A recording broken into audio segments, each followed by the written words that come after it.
But actually we should not go for horizontal conversion, we should go for vertical conversion, यानी कि एक materialist को spiritualist बनाना, ये conversion जो है बहुत अच्छा है। यानी कि एक व्यक्ति मेटलिस्ट था, फ्रस्ट्रेटेड था, एंग्री था, काम क्रोध लोभ में डूबा हुआ था, अब वो ज्यादा शांत है, ज्यादा कन्वर्जन जरूर करते हैं। विदेशों में अगर आप देखें ना, कई ऐसे लोग हैं जो कि आज हरे कृष्णा कर रहे हैं, but we made them spiritualist. और आज जैसे आप कन्वर्जन अगर इंडिया के अंदर देखें, इंडिया में क्या करते हैं, ये ऐसा नहीं कि उनको बाइबल या कुरान पढ़ाते हैं कन्वर्ट करके, no, they make them actually Hindu haters. लेकिन कभी हिंदू ऐसा काम करेगा कि हम नफरत डालें दूसरे धर्मों को लेकर के, हम ऐसा कभी नहीं करते। प्रभुपाद जी जब वेस्ट में थे, सो एक समय एक प्रोग्राम था, तो कुछ क्रिश्चियन से, फैनेटिक्स थे, वो आ गए, स्वामी जी आप क्यों आए यहाँ पर हरे कृष्णा कराने के लिए? Why are you here? What do you know about Jesus Christ? And what is your connection with Jesus Christ? Very challenging way उन्होंने पूछा। जय हिंद, वंदे मातरम। दोस्तों आज का जो वीडियो है वो है इंटरव्यू श्री अमोल लीला प्रभु का, अमोघ लीला प्रभु का, और ये हर हिंदू को जरूर सुनना चाहिए क्योंकि इन्होंने जो बातें कही हैं वो वाकई में सब लोगों के लिए एक बहुत ही आई ओपनर है कि किस तरह से जो हमारा सनातन धर्म है क्या कहता है, और इस्कॉन का प्रचार प्रसार ये करते हैं। और जैसे कि जो श्री प्रभुपादा थे उन्होंने काफ़ी जो हरे कृष्णा का मिशन है पूरी दुनिया में चलाया है, और आज आप देखोगे हर कंट्री में जो हमारे सनातन धर्म का परचम जो है वो लहरा रहा है। बहुत सारे लोग विरोध भी करते हैं हमारे सनातन के कि भैया हमारा इंडिया का पैसा बाहर जा रहा है, तो इंडिया का पैसा तो जब आप चाइना का प्रोडक्ट खरीदते हो तब भी बाहर जाता है, जब आप विदेशों के कोई चीज़ खरीदते हो तब भी बाहर जाता है, तब कोई विरोध नहीं करता। लेकिन अगर धर्म का प्रचार प्रसार हो रहा है, उस जरिए से अगर पैसा बाहर भी जा रहा है, तो वो पैसा कहाँ पर लग रहा है? वो लग रहा है इस्कॉन के मंदिरों पर, जहाँ पर हरे कृष्णा, श्री कृष्णा, भगवत गीता, इन सब का प्रचार प्रसार हो रहा होता है, लेकिन लोग विरोध कर देते हैं अंधे होकर। तो दोस्तों ये वीडियो जरूर देखिए, आप वाकई में जब ये बातें सुनोगे तो आपको एक डिफरेंस पता चलेगा कि सनातन धर्म में और बाकी के मजहबों में क्या फ़र्क है। तो वीडियो लगाता हूं दोस्तों स्क्रीन पर, और आप मेरे चैनल को सब्सक्राइब जरूर कीजिए। अपने व्यू, अपने विचार में वीडियो के एंड में बताता हूं, तो वीडियो डिटेल में जरूर देखिएगा एंड तक, और देखते हैं ये वीडियो। बेवकूफ बनाना है और पैसा बाहर अकाउंट में ट्रांसफर करना है। लेकिन इस्कॉन के टेंपल शुरू में कहाँ खुले? सैन फ्रांसिस्को में खुले, न्यूयॉर्क में खुले, लंदन में खुले, अफ्रीका में खुले, तो साउथ अमेरिका में खुले। ईश्वर धाम का तरीका आपको वाकई में सही लगता है? क्या आप कभी उनसे मिलने वहां पर जाएंगे? क्योंकि जो पर्चा बनाना, लोग शक करते हैं कि भाई ये जादू है, ये कोई ट्रिक है। एक बार शंकराचार्य जी ने भी बोल दिया था कि मतलब चुनौती देता हूं कि आप जाइए जोशीमठ में जाकर वहां की धसकती जमीन रोक कर दिखाएं। तो ये कोशिश तो नहीं है कि बीच में मनमुटाव हो, लेकिन क्या आप उनके तरीके से सहमत हैं? क्या ये करना चाहिए या इससे कोई हानि हो सकती है? क्योंकि हनुमान भक्त वो हैं, इसमें कोई शंका नहीं है, किसी को कोई डाउट नहीं है, लेकिन क्या वो खाली भक्ति में रहें, प्रवचन करें, ज्यादा सुंदर नहीं होगा? या ऐसे होता क्या, देखिए एक ना शास्त्र में कथन है, उसको बोलते हैं फलेन परिचयते। That means actions are judged by result. वह रिजल्ट क्या है? अल्टीमेटली रिजल्ट ये है कि लोगों की समस्याओं का समाधान हो रहा है, और वो जब इलाज भी करते हैं तो बीच बीच में भगवान का नाम भी बुला लेते हैं, जय सियावर रामचंद्र की जय, जय सीताराम। तो इस प्रकार से लोग उसे नाम भी बुलवा देते हैं। तो एंड रिजल्ट जो है वो बहुत अच्छा है। और ऐसा नहीं कि मतलब ये ऐसा किसी के पास पावर ऐसी नहीं हो सकती। हमारे शास्त्र के अनुसार ऋषि मुनि के पास ऐसी शक्तियां हुआ करती थी। तो अगर किसी को ऐसी शक्ति है और उसका दुरुपयोग नहीं करता कि मैं किसी मतलब मैं मान लो स्त्रियों को अपने पास लेकर के आऊं, आकर्षित करूं, कहीं उनको अपने स्पेशल रिक्रिएशन हाउस में लेकर के जाऊं और उनके साथ दुर्व्यवहार करूं क्यों, because I got magical powers. क्या वो ऐसा करते हैं? ऐसा वो नहीं कर रहे, और हम प्रार्थना करते हैं आगे भी ऐसा कुछ हो भी ना, निश्चित रूप से वी प्रे फॉर हिम। लेकिन एंड रिजल्ट क्या है? लोगों की अगर सहायता हो रही है तो इसमें कोई खराबी नहीं है। तो कई ऐसे लोग हैं जिन्होंने कि जादू दिखा करके लोगों को बेवकूफ बनाया है, पैसा इकट्ठा किया है, अपने भोग में इस्तेमाल किया है। पर वो हमने उनका जो जीवन शैली देखी, हमने जो वीडियोस देखी, उसके अनुसार तो लगा बहुत ही सरल सीधा सादा जीवन है। तो अगर लोगों की हेल्प हो जाती है इससे, देन इट्स एब्सोल्युटली फाइन। लेकिन ना कहीं इसके पीछे एक पॉलिटिकल मुद्दा चल रहा होता है, फिर इससे एक पर्टिकुलर धर्म हाईलाइट हो जाएगा, फिर हमारे यहाँ के लोग छोड़ के चले जाएंगे, हमने इतनी मुश्किल से उनको यहाँ लेकर के आए हैं, फिर वो वहाँ चले जाएंगे, फिर क्या होगा रे? तो ये एक ना कैलकुलेशन चलनी शुरू होती है, फिर बेवजह इलॉजिकल उंगलियां भी उठनी शुरू हो जाती हैं। तो अगर कोई व्यक्ति एंड रिजल्ट अच्छा दे रहा है, उन लोगों का भला हो रहा है अगर, और लोगों ने बोला भी हाँ भला हुआ है, so then well all the best. एक तरह से हम देख सकते हैं that he is a kind of doctor. जैसे कुछ बीमारियां होती हैं जो कि ग्रॉस मेडिसिन से ठीक होती हैं, कुछ बीमारियां होती हैं जो सटल मेडिसिन से ठीक होती हैं। तो सटल मेडिसिन से अगर कुछ ठीक हो रहा है और लोगों को फर्क पड़ रहा है और किसी को नुकसान नहीं हो रहा और वो किसी पाखंड में दम में नहीं है, और हमने ऐसा कुछ वीडियो देखा भी नहीं फिलहाल, तो so then we can say या okay and result is good, so all the best. And result के साथ अमोघ जी लोगों की वो घर वापसी की बात करते हैं, उन पर ये भी आरोप लगता है वो कई लोगों को वापस लाते हैं। क्या आप कन्वर्जन्स की इस प्रक्रिया से सहमत रखते हैं? क्या आप साथ देते हैं? क्या ये सही तरीका है? ओके आप देखिए, कन्वर्जन तो दो तरह के होते हैं। एक होता है हॉरिजॉन्टल कन्वर्जन, एक होता है वर्टिकल कन्वर्जन। जो हॉरिजॉन्टल कन्वर्जन होता है उसमें क्या व्यक्ति करता है, एक व्यक्ति को मटेरियलिस्ट को मटेरियलिस्ट ही रहने देता है, पर उसको धर्म परिवर्तन करता है। In the sense he was a Hindu materialistic person, now he becomes a Muslim materialistic person और अ क्रिश्चियन मटेरियलिस्टिक पर्सन। इसको बोलते हैं हॉरिजॉन्टल कन्वर्जन। पर actually we should not go for horizontal conversion, we should go for vertical conversion. यानी कि एक materialist को spiritualist बनाना, ये कन्वर्जन जो है बहुत अच्छा है। यानी कि एक व्यक्ति मटेरियलिस्ट था, फ्रस्ट्रेटेड था, एंग्री था, काम क्रोध लोभ में डूबा हुआ था, अब वो ज्यादा शांत है, ज्यादा गॉड ओरिएंटेड है, ये भी कन्वर्जन है। सो ये वर्टिकल कन्वर्जन जो है करना अच्छी बात है। और सनातन धर्म में अगर आप देखेंगे ना, हम लोग कभी भी हॉरिजॉन्टल कन्वर्जन नहीं करते कि तुम कर्मी थे तुम कर्मी ही रहो, तुम बदमाश थे तुम बदमाश ही रहो, बस ये रबर स्टैम्प वाला हिंदू बन जाओ और क्या नहीं। तो ऐसा कभी भी हिंदू का कन्वर्जन का नहीं रहा। और वैसे कन्वर्जन हम लोग कभी किया ही नहीं कि हम जोड़ तोड़ लगा करके, कोई टेक्निक लगा करके, कोई छलावा करके लोगों को कन्वर्ट करें। दैट्स नॉट सनातन धर्म एट ऑल। लेकिन हाँ, हम लोग वर्टिकल कन्वर्जन जरूर करते हैं। विदेशों में अगर आप देखें ना, कई ऐसे लोग हैं जो कि आज हरे कृष्णा कर रहे हैं, but we made them spiritualist. और आज जैसे आप कन्वर्जन अगर इंडिया के अंदर देखें, इंडिया में क्या करते हैं, ये ऐसा नहीं कि उनको बाइबल या कुरान पढ़ाते हैं कन्वर्ट करके, no, they make them actually Hindu haters. लेकिन कभी हिंदू ऐसा काम करेगा कि हम नफरत डालें दूसरे धर्मों को लेकर के, हम ऐसा कभी नहीं करते। हम ये करते हैं ओके आप जो सीख रहे हैं बहुत सी बात है, लेकिन हमें क्या करना चाहिए, we should become God lovers. ऐसा नहीं हमें चीजों के लिए भगवान के पास जाना चाहिए, we should become God lovers. ये एक स्पिरिचुअल कन्वर्जन है और ये करना बहुत सी बात है। Like when in the west, हमारे श्री प्रभुपाद जी जब वेस्ट में थे, सो एक समय एक प्रोग्राम था, तो कुछ क्रिश्चियन से फैनेटिक्स थे, वो आ गए, स्वामी जी आप क्यों आए यहाँ पर हरे कृष्णा कराने के लिए? Why are you here? What do you know about Jesus Christ? And what is your connection with Jesus Christ? Very challenging way उन्होंने पूछा। तो हमारे प्रभुपाद जी ने बड़े विनम्र भाव से बोला, उन्होंने बोला we are servants of the lotus feet of Jesus Christ। ऐसा रिस्पेक्ट का भाव ये सनातन धर्म है, ये विनम्रता, ये सनातन धर्म है वास्तव में। सो नो डाउट हम भी कन्वर्ट करते हैं, we the Hindus we also, हम देश विदेश में कई लोग हैं हरे कृष्णा कर रहे हैं, पर yes ISKCON, but we convert them from materialist to spiritualist and without hating their original culture. कि आप वर्टिकल कहते हैं, हॉरिजॉन्टल कहते हैं, उसको वर्टिकल बोलते हैं। यानी कि आप एक मटेरियलिस्ट थे, अब आप स्पिरिचुअलिस्ट हो गए। इनफैक्ट देयर वाज वन रैबाई मतलब चर्च के प्रीस्ट थे वो, ही सेड स्वामी जी मैं चर्च में एज अ प्रीस्ट करता हूं सेवा, but I like chanting Hare Krishna, अगर मैं कन्वर्ट ना हूं चलेगा क्या? हमारे प्रभुपाद जी ने बोला it's absolutely fine, you can continue your services in the church, but yes you like chanting Hare Krishna, you like reading Bhagavad Gita, that also you can do. तो इस तरह का फैनेटिसिज्म नहीं है सनातन धर्म के अंदर। तो जो आपको कुछ अच्छा सीखते हैं दूसरे धर्म से, वेल एंड गुड।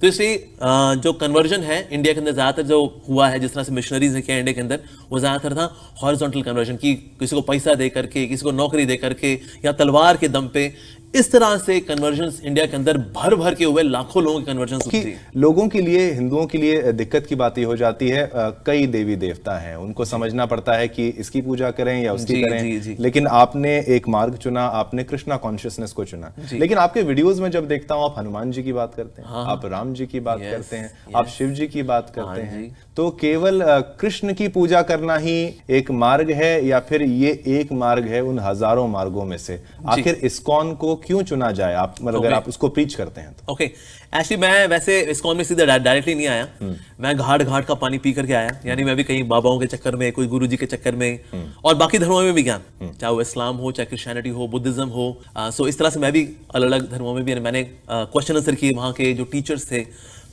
तो ऐसा नहीं कि मैं सीधे इस्कॉन में आ गया तो ठीक है, जो जहां आ गया तो वहां फंस गया तो बेचारा फिर आगे वहीं निकल लिया, नहीं ऐसा नहीं, मेरे साथ ऐसा नहीं था। सो मैंने क्या पाया इस्कॉन के अंदर, एक तो यहाँ ना कोई बाबा जी की पोथी नहीं है कि जो बाबा जी ने बोल दिया है चुपचाप उसको एक्सेप्ट करने का है, नो सवाल जवाब, नहीं ऐसा नहीं है। यहां पर आकर के आप सवाल जवाब कर सकते हैं।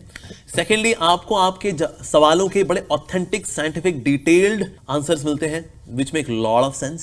साथ ही जो भक्ति का कल्चर, ऐसा नहीं कि ये इस्कॉन ने शुरू किया है, यहाँ के फाउंडर ने शुरू किया था 1966 में इस्कॉन बनाया, तो ISKCON culture, no, it is भक्ति का कल्चर। जो प्रहलाद जी ने, ध्रुव जी ने जो भक्ति की, संत तुकाराम जी ने भक्ति की, उसी भक्ति को इंस्टीट्यूशनली बड़ी सिस्टमैटिकली आगे दे रहा है ISKCON. That's one more beautiful thing.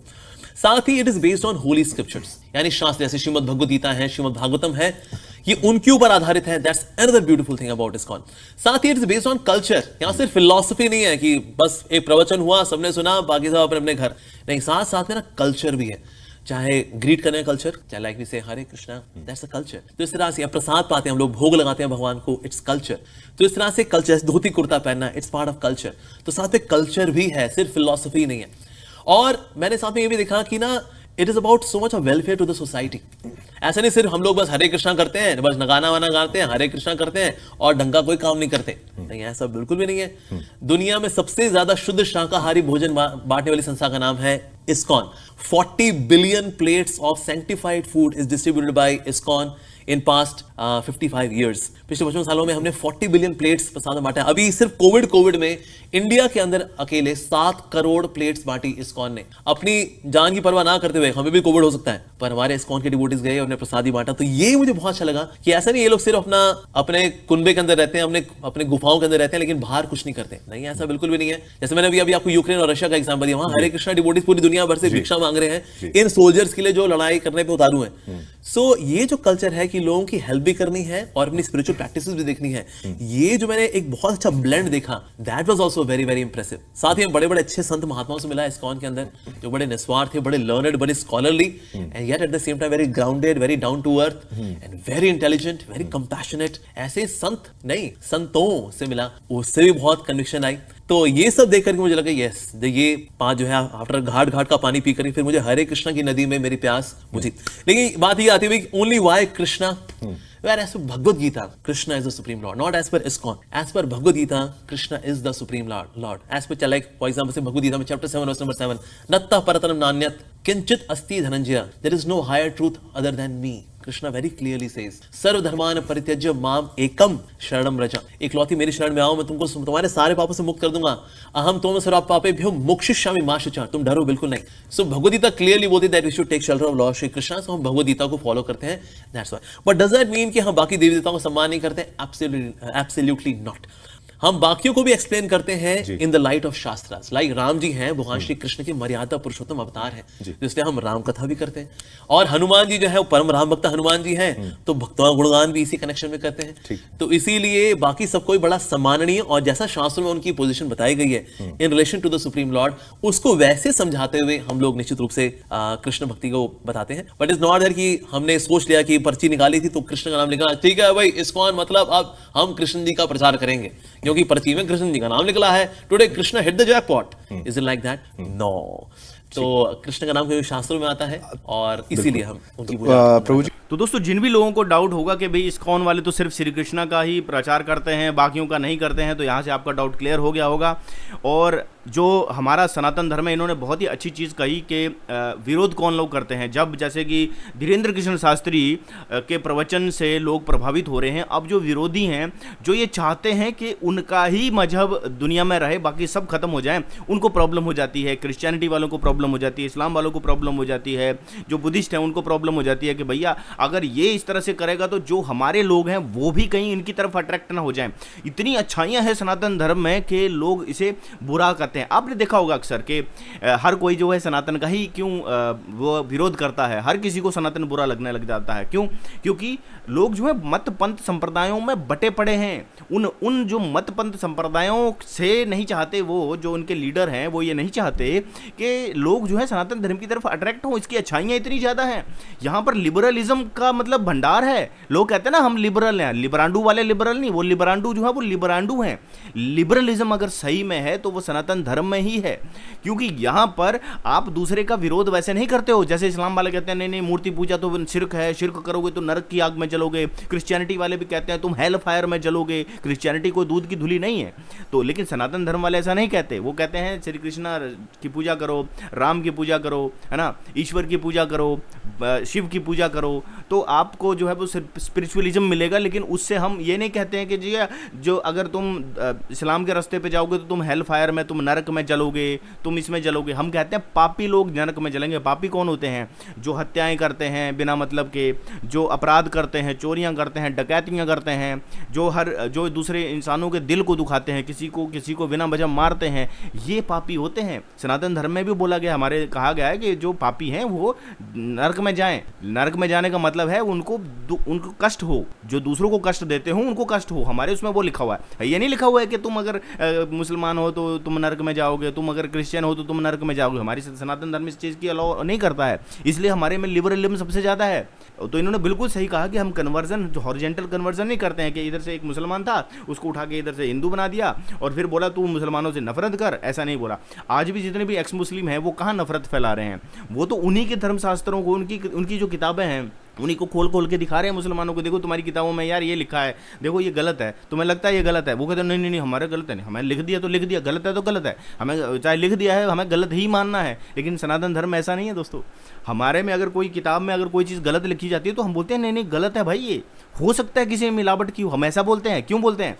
क्योंकि हम उसे नहीं मानने को तैयार होते हैं। हम उसे ये नहीं बोलते हैं कि नहीं भैया ये मेरी मनुस्मृति है, भैया इसमें जो लिख दिया, अब ये मनुस्मृति चेंज नहीं हो सकती है, ठीक है। तो हम ऐसा नहीं बोलते। और वैसे भी अभी एक्सपोज हो चुका है कि जो मनुस्मृति बाबा साहब अम्बेडकर ने जलाई थी वो मनुस्मृति नहीं थी जो मनु महाराज की लिखी हुई है ओरिजिनल।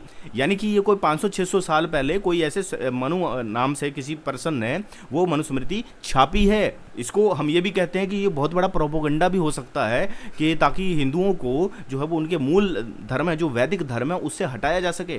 तो बाबा साहब अम्बेडकर जी ने वो मनुस्मृति जलाई थी जो ओरिजिनल मनु की स्मृति है, जिसको हम विशुद्ध मनुस्मृति भी कहते हैं। विशुद्ध मनुस्मृति में क्या किया गया है, उसमें उन प्रक्षेपित श्लोकों को आइडेंटिफाई करके अलग से आपको बताया गया है। तो अगर आपको पढ़नी है तो आप विशुद्ध मनुस्मृति सुरेंद्र कुमार की पढ़िए, जिसमें कि श्लोक आएगा आपके पास वो प्रक्षिप्त वाला, लेकिन उसके आगे ये भी लिखा हुआ कि ये प्रक्षिप्त श्लोक है, ये हमारे जो वेदों के अकॉर्डिंग नहीं है। और मनुस्मृति खुद कहती है कि जो वेदों के आधार पर ना हो उसे ना मानो। और पखंडी शब्द, हाँ एक बहुत बढ़िया चीज़ आप अक्सर बोलते हैं ना हिंदुओं को, जो ज़्यादा पूजा पाठ करते हैं वो पखंडी होते हैं। पखंडी वो नहीं है जो ज़्यादा पूजा पाठ करता है या जो कर्मकांडी है, वो पखंडी नहीं है। पखंडी वो है जो वेदों की बात को नहीं मानता है। वेद कहते हैं मनुर्भव, वेद कहते हैं मनुष्य बनो, और जो इन चीज़ों को नहीं मानता है वो पाखंडी है। तो आप गूगल में जाइए, पाखंडी की डेफिनेशन देखिए, वहाँ पर ऑक्सफोर्ड डिक्शनरी की डेफिनेशन है जहाँ पर साफ लिखा हुआ है कि पाखंडी वो है जो वेदों की बात को नहीं मानता है, जो ये नहीं मानता है कि सब मनुष्य समान है, जो ये नहीं मानता है कि हमें किसी को कष्ट नहीं देना चाहिए, जो ये नहीं मानता है कि हमें जीव हत्या जो है वो नहीं करनी चाहिए। अगर कोई इस चीज़ को नहीं मानता ना कि जीव हत्या नहीं करनी चाहिए, यानी कि वो सबसे बड़ा पखंडी है। जो झूठ बोलता है, जो फरेब करता है, धृति क्षमा दमो रस्ते सोचम इंद्रिय निर्गृहम, जो इस चीज़ को नहीं मानता है वो पाखंडी है। तो दोस्तों ये सारा चीज़ें थी। उम्मीद करता हूँ आपको ये वीडियो पसंद आया होगा। आज का वीडियो यहीं विराम देता हूँ। उम्मीद आप अपनी कमेंट जो है वो ज़रूर बताइए, अपनी राय ज़रूर बताइए, और ऐसे वीडियो चैनल पर लेके आता रहूँगा। मिलूंगा नेक्स्ट वीडियो में, तब तक दोस्तों जय हिंद, जय सत्य सनातन, वंदे मातरम।